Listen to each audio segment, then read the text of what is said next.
Graça e paz. Vamos abrir as nossas Bíblias na carta de Paulo aos Colossenses, capítulo 1,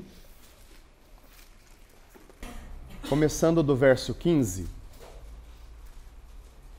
Ele é a imagem do Deus invisível, o primogênito sobre toda a criação, porque nele foram criadas todas as coisas, nos céus e na terra, as visíveis e as invisíveis, sejam tronos, sejam dominações, sejam principados, sejam poderes, tudo foi criado por ele e para ele.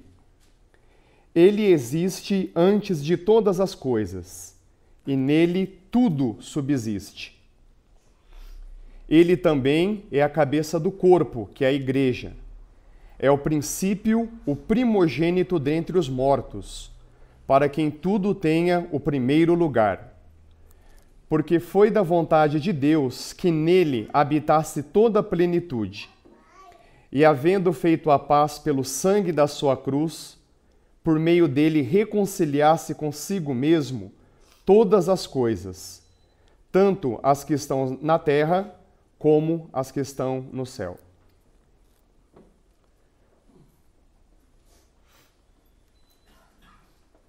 Nosso amado Pai Celestial, esta manhã nós estamos todos reunidos aqui como um só, em nome do Senhor Jesus, para reverenciar e cultuar o nosso Senhor, que por nós deu a sua vida, que nos sustenta, que nos guarda, que nos alegra, que nos dirige. Enfim, Senhor, temos muitos motivos para cultuar o nosso Senhor Jesus. E acabamos de ler a Tua palavra e dependemos tanto da ação do Espírito Santo, tanto para falar como para ouvir.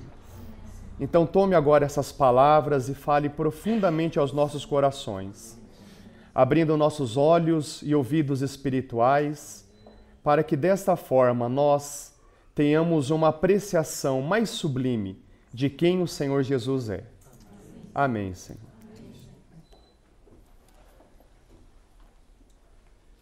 Bom, irmãos, o Evangelho, a mensagem de salvação, de esperança para todo ser humano, foi anunciado provavelmente por um irmão chamado Epáfras, na cidade de Colossos.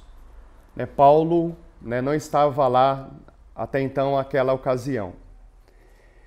E o Espírito Santo começou a tocar a vida de pessoas começaram a reconhecer quem Jesus Cristo é, entregando as suas vidas para Jesus, a atitude mais sábia e importante da nossa vida, não é verdade? E aqueles irmãos começaram a ter um caminhar com Cristo, mas, infelizmente, pouco tempo depois, na comunidade de cristão, começaram a surgir pessoas que as verdades do Evangelho começou a misturar costumes judaicos, filosofia grega, práticas místicas. Enfim, nós temos ali alguns adeptos do ecumenismo, como nós temos nos dias atuais. Vamos pegar o que há de bom em cada uma das religiões e vamos viver dessa forma. Então, para proteger os nossos irmãos desse erro, o apóstolo Paulo, inspirado pelo Espírito Santo, escreve essa carta justamente com esse foco. Não há nada que se compare ao nosso Senhor Jesus. Não há nada como o nosso Senhor Jesus. Então, frente a isso, é que nós lemos essas palavras tão impactantes, que Jesus é a imagem do Deus invisível, ele é o primogênito sobre toda a criação, Jesus é o Criador de todas as coisas, ele existe, ele é antes de tudo, nele tudo subsiste, ele é o cabeça da igreja, ele é a plenitude de Deus e ele é o reconciliador. Então, realmente, não há nada, não há ninguém como o nosso Senhor Jesus. Ele é a imagem do Deus invisível. Nós cremos num único Deus, que é uma comunidade de 3 pessoas: o Pai, o Filho e o Espírito Santo. E dentro dessa trindade, apenas o Senhor Jesus tem uma imagem. E é isso que esse texto está nos ensinando, que Jesus é a imagem, ele é a expressão de tudo que Deus é. Então, se nós temos algum desejo sadio de conhecer, de saber quem é Deus, simplesmente basta olhar para Jesus. Jesus é o que Deus é, porque Ele é Deus. É por isso que a leitura do Evangelho é tão importante para nós, porque a forma com que Jesus se comporta é a forma com que Deus se comporta. Aquilo que Jesus fala é o que Deus fala. O que nós lemos nos Evangelhos? O nosso Senhor Jesus, ele sempre foi aberto e receptivo com as pessoas quebrantadas, não é verdade? Porque esse é o nosso coração do nosso Deus. Ele sempre está aberto, com o coração pronto para receber todos aqueles que chegam em humildade diante dele. Mas o Senhor Jesus também é muito duro em relação aos hipócritas, não é verdade? Aquelas pessoas orgulhosas, ele sempre se mostrou com dureza. Então Deus resiste àqueles que são soberbos. Os tantos milagres que Jesus operou não foram simplesmente para demonstrar o seu poder, mas sempre atrás dos milagres de Jesus nós temos lições. Por que Jesus curou cegos? Simplesmente para que eles pudessem ver as coisas? Aquilo nos fala da nossa cegueira espiritual, que ele também deseja nos curar. Por que ele fez aleijados andarem, mudos falarem, surdos ouvirem? Porque sempre existem lições espirituais através desses sinais. Ele realmente quer restaurar a nossa visão, restaurar a nossa audição, a nossa fala. Esse é o nosso bendito Senhor Jesus. Em Jesus nós vemos quem Deus é. E em Jesus nós também vemos o ser humano que nós deveríamos ser. Ele é verdadeiramente Deus e verdadeiramente ser humano. Ele é o primogênito sobre toda a criação. O que significa isso, né? Ser o primogênito sobre toda a criação. Nós temos um paralelo em Hebreus 1:2, onde nós lemos que ele é o herdeiro de todas as coisas. Na palavra, primogênito é a figura daquele que é herdeiro, daquele que tem direito de governar todo o universo. Então, esse é o nosso Senhor Jesus. Ele é o herdeiro de todas as coisas. E é muito confortante ao nosso coração, porque nesse texto ele não é chamado de unigênito, mas ele é chamado de primogênito. Porque o nosso Senhor Jesus, ele não está só. Ele nos convida para desfrutarmos dessa herança. Lembrem Romanos capítulo 8, porque Jesus é o herdeiro e nós somos chamados para sermos o quê? Co-herdeiros com ele. Que gracioso é o nosso Senhor Jesus. Ele é o Criador de todas as coisas. É o que nós lemos lá em João capítulo 1, quando diz: Ele criou todas as coisas. Então, irmãos, que o Espírito Santo realmente abra os nossos corações, os nossos olhos, para contemplar a grandiosidade do Senhor Jesus. A imensidão desse universo. O planeta Terra não é absolutamente nada só no sistema solar. O Sol, né, é absolutamente nada na Via Láctea. E esse Senhor Jesus criou todo o universo. E mesmo assim, ele se importa com pessoas tão pequenas quanto eu, e a mim e a você. Em Apocalipse, capítulo 4, verso 11, diz: Tu és digno, Senhor Deus e Deus nosso, porque Tu criaste todas as coisas. Sim, pela Tua vontade elas foram criadas. Então que essa manhã nós podemos com alegria, né, estar celebrando o nosso Senhor Jesus, como Criador de todas as coisas. Ele existe antes de todas as coisas. Existem alguns textos na Bíblia onde nós nos deparamos com a seguinte expressão: de eternidade a eternidade, tu és Deus. Irmãos, esse é o nosso Senhor Jesus. Nós vivemos aqui em algo que é muito difícil definir, o tempo. O que é o tempo na eternidade? Mas Ele está na própria eternidade. E antes que tudo existisse, Jesus Cristo simplesmente é. Ele é antes de todas as coisas. E nele tudo subsiste. Nas palavras de Hebreus 1:3, Jesus sustenta todas as coisas pela palavra do seu poder. Irmão, se ainda existe ordem no universo, ainda que o nosso planeta Terra ainda viva numa situação de rebelião, isso é muito claro para todos nós.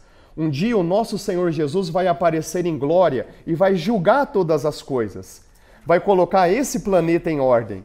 Hoje nós temos oportunidade de nos voltar a Ele em arrependimento. Mas se existe ordem no universo, se existe ordem na criação, é porque o Senhor Jesus sustenta todas as coisas. Ele sustenta todas as coisas pela palavra do seu poder.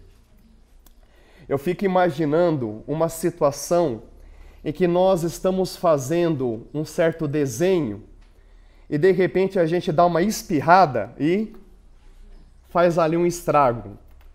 Irmãos, se em algum momento houver alguma perturbação no Senhor Jesus, todo o universo desintegra, porque simplesmente Ele é o sustentador de todas as coisas. Irmãos, será que naquele momento em que o nosso Senhor Jesus disse as suas últimas palavras, Pai, nas tuas mãos eu entrego o meu espírito, e Ele rendeu o seu espírito, o que aconteceu naquele momento? Não houve um grande terremoto? Irmãos, todo o universo tremeu. Isso daí é um fato científico. Alguma coisa aconteceu no planeta Terra, métodos geológicos podem comprovar isso, há mais ou menos na época, que o nosso Senhor Jesus padeceu. Por quê, irmãos? Porque aquele que sustenta toda a criação estava provando algo único na sua existência. O castigo que cada um de nós merecíamos, por causa dos muitos pecados que nós cometemos, foram lançados sobre o nosso Senhor Jesus. E quando Ele provou a morte no nosso lugar, quando aquele que sustenta todas as coisas pela palavra do seu poder, estava provando a condenação que nós merecíamos, irmãos, como é que o universo respondeu? O universo tremeu por causa do nosso pecado. Mas o nosso Senhor Jesus ressuscitou e Ele continua mantendo toda a criação pela palavra do seu poder. Então, irmãos, quando nós estamos diante dessa mesa, nós não estamos adorando simplesmente o ser humano, mas nós estamos adorando aquele que é Deus, aquele que sustenta todas as coisas, aquele que sustenta a nossa vida. Ele é o Deus que era, que é e que há de vir. Glória ao nosso Senhor Jesus. Ele é o cabeça da igreja.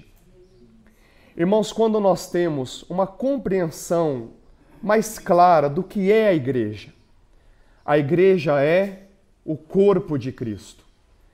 Então nós podemos ser tocados que o Senhor Jesus, Ele é o diretor, Ele é o comandante do nosso caminhar corporativo.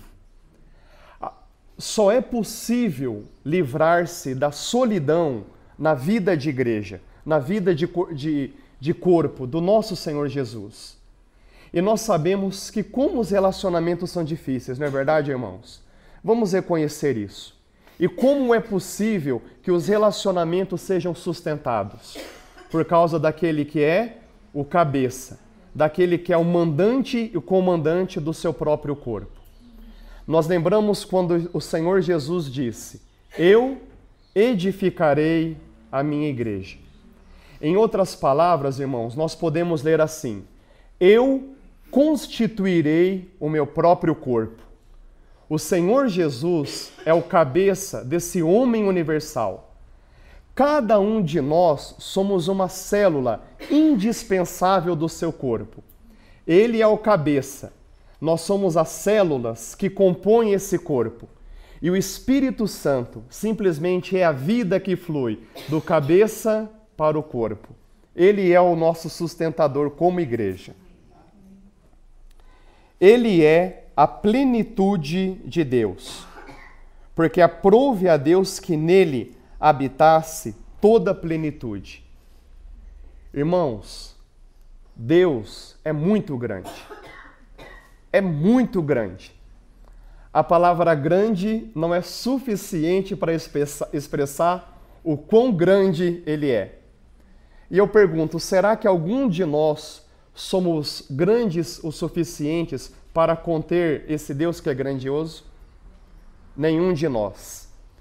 Será que esse Deus que é grande, grandioso, encontraria no planeta Terra um vaso adequado que poderia conter toda a sua plenitude? E ele encontrou. Que vaso é esse, irmãos? O nosso Senhor Jesus. Apenas o Senhor Jesus é o vaso adequado, é o vaso aprovado por Deus para conter tudo aquilo que Deus é. Tudo aquilo que Deus é está em Cristo. Irmãos, e algo também nos assombra quando nós lemos a carta aos Efésios. Se o nosso Senhor Jesus é a plenitude de Deus, o que diz Efésios? A igreja é a plenitude de Cristo. Irmãos, o que é a igreja aos olhos do nosso Deus? O que é o nosso Senhor Jesus aos nossos olhos e aos olhos do Pai? E por fim, havendo feito a paz pelo sangue da sua cruz, por meio dele reconciliasse consigo mesmo todas as coisas, tanto as que estão na terra como as que estão no céu. A vós também, que no passado éreis estrangeiros e inimigos no entendimento por causa das vossas obras más. Esta é a descrição da pessoa que ainda não se entregou a Jesus Cristo. Agora, ele nos reconciliou no corpo da sua carne, pela sua morte, a fim de nos apresentar santos, inculpáveis e irrepreensíveis diante dele. Enfim, irmãos, o nosso Senhor Jesus é aquele que promove a nossa reconciliação com Deus. E é por isso, e é justamente nesse ponto, além de todas as excelências que nós compartilhamos há pouco, que ele é a imagem do Deus invisível, que ele é o primogênito de toda a criação, que nele tudo subsiste, que ele é o cabeça do corpo, nós temos aqui essa excelência. Ele é aquele que nos reconcilia, que reata a nossa amizade com Deus.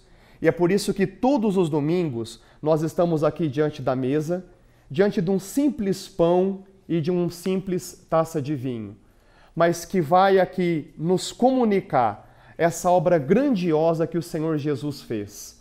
Quando na cruz ele morreu por causa dos nossos pecados, ele estava ali nos abrindo uma porta para que o nosso relacionamento com Deus fosse reatado.